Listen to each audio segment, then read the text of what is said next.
fresh crops. Almost fell off my chair, but we got fresh crops from the field. This weekend recap is stocked full of fresh leagues to add to our repertoire and apparently cringe openings as well. Hi, I'm Farmer Adrian apparently, and I'm trying to forget about that farming inspired opening. I hope you are well, and I'll start by saying a big thank you to everyone who has given to the community fundraiser that I went over last time in the last episode of the weekend recap to help contribute to the fight against systemic racism. We're halfway to our goal, and I'll be sure to make the donations from all of the June episodes of the weekend recap as well once this month has come to a conclusion, or at least the last Monday of the month has, and then I'll make that donation. And we'll smash that goal, baby. But back to football, fresh stuff. La Liga, it's back, and isn't it nice to see all the Liga boys back at it? Barca, Real, Atletico, La Real, the future champs. Editor Adrian will cover them as they play late. La Liga, of course, has a lot of manufactured audio, at least in the feeds I was watching, and even had some CG crowds, which was actually preferred, in my opinion. I know there are some that stand by the let the sound and surroundings be just what they are, empty and quiet, and as that is closer to the truth, but I personally don't really mind and prefer the sound of the crowd, as they do a decent job with it in the programming booths, so fine by me. Well, it was business as usual for Simeone and Atletico Madrid upon their return. Let's get that out of the way as they struggled away to Athletic Bilbao. Once again, Atletico's attack looked fairly blunt for much of the match. I thought they improved in the second half and really should have found the winner. Sorry about that hot audio from earlier in the video. I was just so excited to record. So there was no João Felix, and Morata on the bench meant that Simeone did the damn thing with Diego Costa and Marcos Llorente up top, and Llorente looked quite decent. Later, Morata was brought on for Costa in the 63rd, and he struggled again. By the way, what a goal from Muniain in the first half. Satisfying flick to that far corner, out of reach for the huge goalkeeper that is Jan Oblak. So 1-1 the final there, as Atletico's unorthodox approach to drawing their way to the top of the league doesn't seem to be working, but their execution is superb. 13 draws to 11 wins. Of course, La Liga actually returned with the Seville derby, El Gran Derby, and one that Lucas Ocampos took control of for Sevilla, leading them to a 2-0 victory at home over Real Betis, thus shoveling some more pressure on Rubi. This man has been saved by key results in the past, but we'll see if that can happen again for him, as Betis are just 8 points above safety with 10 matches to go. They cannot afford another losing skid. Ocampos, he scored his 11th of the season from the spot and then set up the second goal with a beautiful back-heeled flick from a corner that Fernando tucked past Robles. 2-0, a late push from Real Betis caused some issues, but an overall dominant performance from Sevilla. Once Joaquin had come on, Betis definitely looked better going forward. That man, ageless. Espanyol versus Alaves, a basement battle, started with some real madness in the 19th minute as Alaves keeper Fernando Pacheco came rushing out of the box actually, and grabbed the ball. Red card. Easy. That killed the competition really, as Espanyol were all over Alaves from then on. Huge credit to Alaves replacement keeper Roberto though. Some rare praise for him, who was standing on his head at times, ludicrous saves, but he couldn't hold them off forever. A goal right before the half and a goal shortly after gave them a 2-0 win and a vital 3 points for the bottom of the table Espanyol. Barcelona. At the beginning of the week, there were fears that Lionel Messi wouldn't be fit enough to play in their return to action against Mallorca, but the man returned in time, and the media speculation of him looking as good as ever in Barca training, that translated into his on-pitch form. Yes, they were indeed playing against Mallorca, let's keep that in mind, but a strong showing nonetheless. Arturo Vidal, speculated as a weird signing when he first showed up at Barcelona, has continued to prove his worth for Barcelona at times, and he scored just 2 minutes into the match as Jordi Alba picked out his run from deep into the box. Barca's front line of Messi, Griezmann, and Braithwaite filling in for Suarez didn't look spectacular in the first half, besides Messi obviously, but the Danish attacker scored all the same with a decent finish to rifle it past Reina, set up by Messi, just as the third was set up by Messi, and the fourth was scored by Messi. The catalyst to every goal pretty much besides the early notch. 4-0 Barcelona, dominant display from Messi. Again, the opponent is important, but Mallorca have the worst defense in the league, so he's at least not having any trouble getting it up against lower opposition. In the battle for European places, there was a huge match as Granada hosted Getafe. This match basically went to plan for Getafe for about 80 minutes of it, but a 9-minute span from the 70th to the 79th was their downfall, as an own goal from Gené from a calamitous free kick was the equalizer for Granada, and then Carlos Fernandez caught Getafe's back line flat-footed and put away his own rebound to make it 2-1 Granada.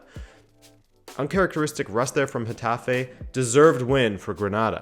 Valencia, they drew 1-1 with Levante in the Valencia derby, as the latter's Roger Martí was sent off in the 74th minute with his team drawing away, but with a minute of regulation remaining, Rodrigo scored what looked like the winner. But 9 minutes later, in the 98th minute, a penalty was awarded and Gonzalo Melero equalized. Valencia's defense takes another hit, though this one is a little more understandable. It was a penalty after all. Real Madrid played at home at their Valdebebas training complex as the Bernabeu is under construction. And just like Barca, they scored in under 3 minutes. Casemiro hit a first-time ball over the Eibar back line to a barely onside Karim Benzema. There was a nice debate on Twitter about that one. But ultimately, though, it was just a baby toe onside. And then Toni Kroos smashed it into the top corner. Beautiful goal. Real Madrid's attack looked solid with a front three of Benzema, Hazard, and Rodrigo, and it was the former duo Benzema and Zard, that linked up for the second goal, with Hazard unselfishly squaring to Sergio Ramos for the tap-in. Sergio Ramos grew a beard and became a striker, and Marcelo, before the half was up, lashed a strike into the bottom corner for a quick 3-0 after 40 minutes of play. After the half, Real looked quite shaky, and Eibar took advantage of that in scoring a goal. Howler from Courtois after he had made so many competent saves. And to be fair, following the goal, he made some more competent saves. But Madrid did lose control a bit. They still won 3-1 to keep pressure on Barcelona, and the signs of a stunning partnership between Hazard and Benzema will certainly be the biggest takeaway, at least in my opinion. Yo, Editor Adrian here, waking up with the sun on a Monday. To let you know that Real Sociedad had a tough day at the office. They drew 1-1 with Osasuna. There was a handball in the first half, in the 25th minute, that led to an Osasuna penalty. It's the way she goes. Unfortunate, really. And it was a tough day at the office because Osasuna play a very compact defensive style, especially when they're coming up against a very good scoring team in Real Sociedad. But Willian Jose set up Mikel Oyarzabal. Love saying that name differently every time, for what was the equalizer. And so, as far as standings go, Barcelona still have that 2-point lead over Real Madrid, and Sevilla are just 9 points behind Real Madrid. Still, I mean, they maintain that 9-point deficit as both teams won. Real Sociedad, they are 1 point ahead of Getafe and Atletico Madrid now, as neither of those teams were able to get a victory. And look at that. Villarreal and Granada are very much on the tail of Valencia, so they continue to fall off, and Villarreal and Granada will be catching up to them soon. Okay, back to the other Adrian, main Adrian guy, Farmer Adrian, whatever. Italia is giving us a little appetizer before we jump into the main course, that is the Serie A, as the second legs of the Coppa Italia semifinals were played on Friday and Saturday. Friday's footballing return in Italy saw Juventus play against AC Milan with the aggregate locked at 1-1 after the first leg in Milan, and the away goals rule is in effect. And this match wasn't effective in getting me excited, as it seemed like a continuation of a trend that has been far too frequent, at least in my opinion so far this season. Boring matches from Italy, as the top teams are a little bit streaky, Juventus being one of them, and Milan is Milan. They didn't show up, and Juve's attack just couldn't find a way past Donnarumma, maybe the only guy besides Romagnoli who showed up, actually, for AC Milan. However, 16 minutes in, AC Milan's Ante Rebic got a red card, and from the penalty that soon followed, Cristiano Ronaldo blasted it off the post. No further goals to speak of in this one, as Juve forced some decent saves out of Donnarumma and made it through via the away goals rule. On Saturday, Milan's rivals, Inter, had a tough task on their hands as they played away to Napoli after losing the first leg of the semi-final 1-0 at the Giuseppe Meazza. That away goal felt like a problem, but Christian Eriksen dealt with that immediately as he scored in the second minute of play. Pretty fortunate goal, because he surely didn't mean to, as his corner kick evaded everyone and went straight in. Disaster class from Ospina, by the way, but he was great for the rest of the match. He actually played a part in their equalizer. In the 41st minute, Ospina launched a stunning counter for Napoli, and as Insigne squared to Mertens and the ball hit the back of the net, he officially became the top scorer of all time for Napoli with 122 goals, 1-1 on the night, 2-1 Napoli on aggregate. If Inter scored another and took it to 2-1, they would have gone through on away goals. But Napoli stood strong, meaning we'll get a Napoli and Juve final in just 2 days from now. The 17th is also when the Premier League returns, so we are very blessed this week.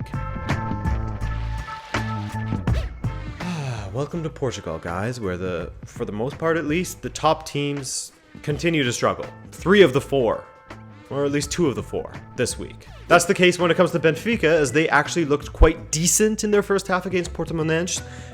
Pizzi, with a finish I would never have expected him to be able to pull off based on the previous match performance of his, and then he went on to set up our second goal, a rare one from Andre Almeida. Love to see it. Like I said last week, Pizzi awake, we score. Pizzi asleep, we all sleep. And when Pizzi scores in bunches and racks up assists in bunches, but can go missing for the rest of the match, or for matches, then our attack is unstable, to say the least. 2 goals weren't enough. 2 goals in the second half for Portimonense, 2-2 the final. 4 draws in a row, 5 across all competitions for Benfica. The first time we have ever drawn 5 matches in a row. I saw some graphic about how in the last 7 matches, if you took just the point totals from that, Benfica would be 12th. That's cherry picking stats because you're looking at the last 7 matches. We all do it, but still, it goes to show how poor we've been for a while.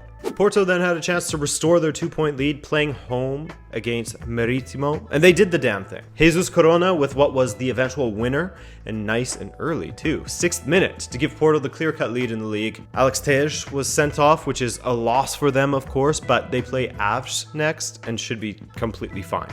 2 games, 2 L's for Braga as they lost at home against Boavista. A surprise for sure, but a welcome one for Boavista as they were on a 5-match winless run prior to their 1-0 victory over Braga. It can always be worse. It can always be worse. It can always be worse. Sporting, though, former Braga manager Ruben Amorim continues to get Sporting back on track as they got an expected win at home on Friday. They've been playing plenty of youngsters, so they'll be happy to see Jovan score. Hit the woodwork as well in that one. Decent match for him. He's not the youngest player ever at 22, but there were plenty of under 23s in the lineup.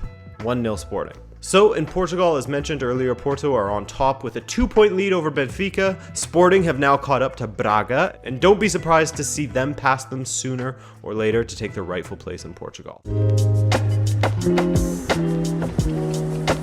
And quickly in Germany, man, packed show. Back to normal, I guess.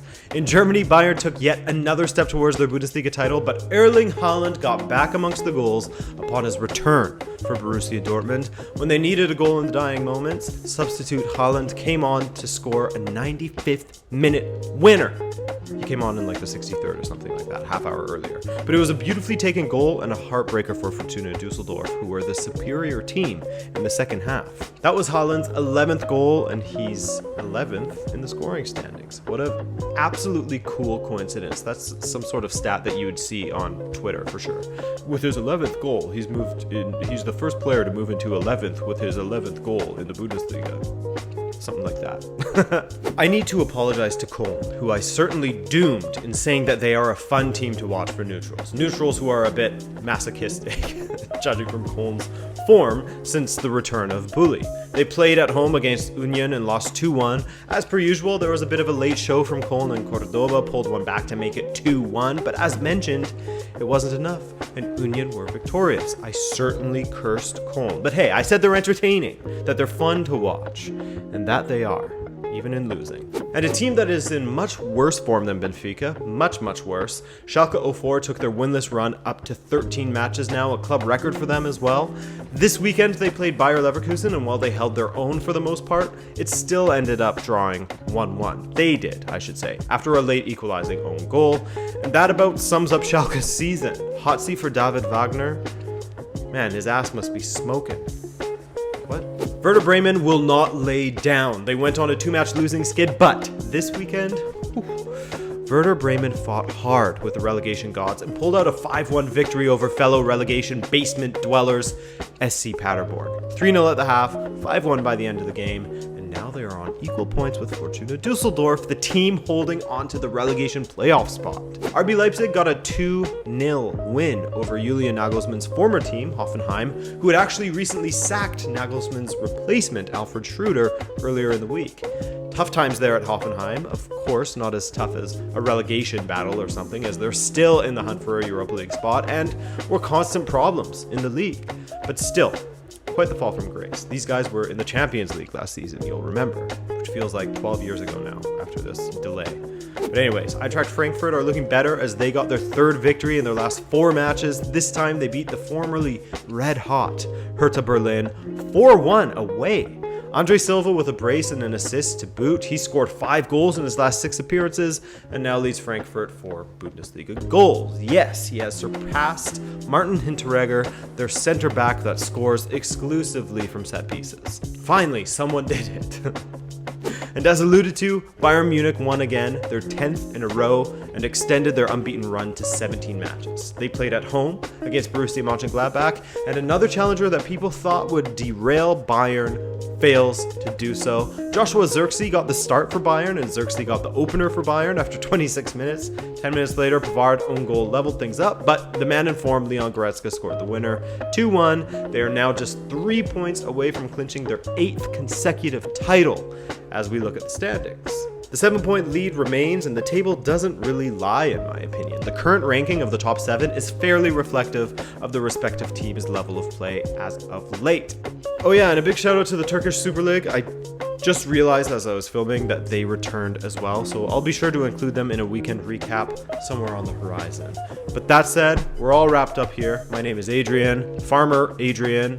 Thanks for spending time with me. Call your mom and tell her you love her, and I'll see you later this week. Ciao.